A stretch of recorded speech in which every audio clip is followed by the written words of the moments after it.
ভাবুন তো আপনার হাতে মাসে মাত্র 1000 টাকা অতিরিক্ত থাকে। এই 1000 টাকা দিয়ে কি সত্যি ইনভেস্টমেন্ট শুরু করা সম্ভব? উত্তর হলো হ্যাঁ, সম্ভব। আর ইনভেস্টমেন্ট শুরু করার জন্য সবসময় অনেক টাকার দরকার হয় না, বরং ছোট টাকা দিয়ে নিয়মিত শুরু করাটাই অনেক সময় বেশি গুরুত্বপূর্ণ। আজকের ভিডিওতে খুব সহজ ভাষায় জানবো 1000 টাকা দিয়ে কিভাবে ইনভেস্টমেন্ট শুরু করা যায়, এসআইপি কি, মিউচুয়াল ফান্ড কি এবং রেকারিং ডিপোজিট বা আরডি কিভাবে কাজ করে। প্রথমেই আসি এসআইপির কথায়। এসআইপির পুরো নাম হলো সিস্টেমেটিক ইনভেস্টমেন্ট প্ল্যান। সহজভাবে বললে আপনি প্রতি মাসে একটি নির্দিষ্ট টাকা নিয়মিতভাবে একটি মিউচুয়াল ফান্ডে বিনিয়োগ করেন।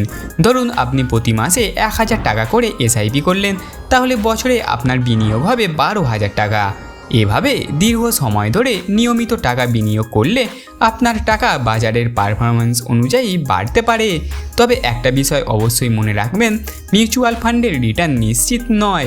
এখানে বাজার ওঠানামা করে, তাই লাভ যেমন হতে পারে তেমন ক্ষতিও হতে পারে। এবার আসি মিউচুয়াল ফান্ডের কথায়। অনেকেই ভাবেন মিউচুয়াল ফান্ড মানেই শেয়ার বাজারে নিজে নিজে শেয়ার কেনাবেচা করা। আসলে ব্যাপারটা একটু আলাদা। মিউচুয়াল ফান্ডে অনেক মানুষের টাকা একসঙ্গে সংগ্রহ করে একটি ফান্ডের মাধ্যমে বিভিন্ন জায়গায় বিনিয়োগ করা হয়। অর্থাৎ আপনি নিজে প্রতিটি শেয়ার বেছে না নিয়েও একটি ফান্ডের মাধ্যমে বিনিয়োগের সুযোগ পান। তবে কোন ফান্ড আপনার জন্য উপযুক্ত সেটা বুঝে নেওয়া খুবই গুরুত্বপূর্ণ। এবার আসি রেকারিং ডিপোজিট বা আরডির কথায়। এটা ইনভেস্টমেন্টের তুলনায় অনেক বেশি সঞ্চয়ের মতো। আপনি প্রতি মাসে নির্দিষ্ট টাকা, যেমন 1000 টাকা ব্যাংকের আরডিতে জমা করতে পারেন। নির্দিষ্ট সময় পরে আপনার জমা টাকা এবং ব্যাংকের প্রযোজ্য সুদ মিলিয়ে একটি নির্দিষ্ট পরিমাণ টাকা পাওয়া যায়। তবে আরডির সুদের হার এবং নিয়ম ব্যাংক অনুযায়ী আলাদা হতে পারে। এখন প্রশ্ন হচ্ছে, আপনি শুরু করবেন কিভাবে? প্রথমে নিজের মান্থলি আয় এবং খরচ হিসাব করুন। তারপর এমন একটা পরিমাণ ঠিক করুন যেটা নিয়মিতভাবে বিনিয়োগ বা সঞ্চয় করতে পারবেন। যদি 1000 টাকা আপনার জন্য আরামদায়ক হয় তাহলে 1000 টাকা দিয়েই শুরু করতে পারেন, কিন্তু শুধু অন্যকে দেখে ইনভেস্টমেন্ট করবেন না।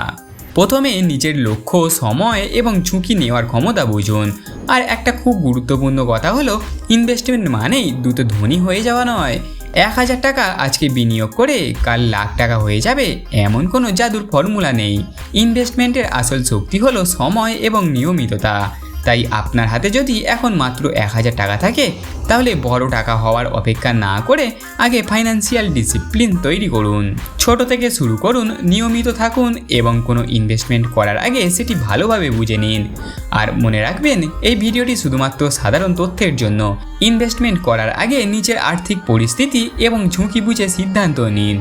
ভিডিওটি ভালো লাগলে লাইক করুন, আর এমন সহজ ফিনান্সিয়াল টপিকের ওপর ভিডিও পেতে আমাদের চ্যানেলটিকে সাবস্ক্রাইব করে পাশে থাকা বেল আইকনে চাপতে ভুলবেন না। ভালো থাকুন, সচেতন থাকুন এবং আপনার টাকাকে সঠিক জায়গায় ইনভেস্ট করুন। ধন্যবাদ।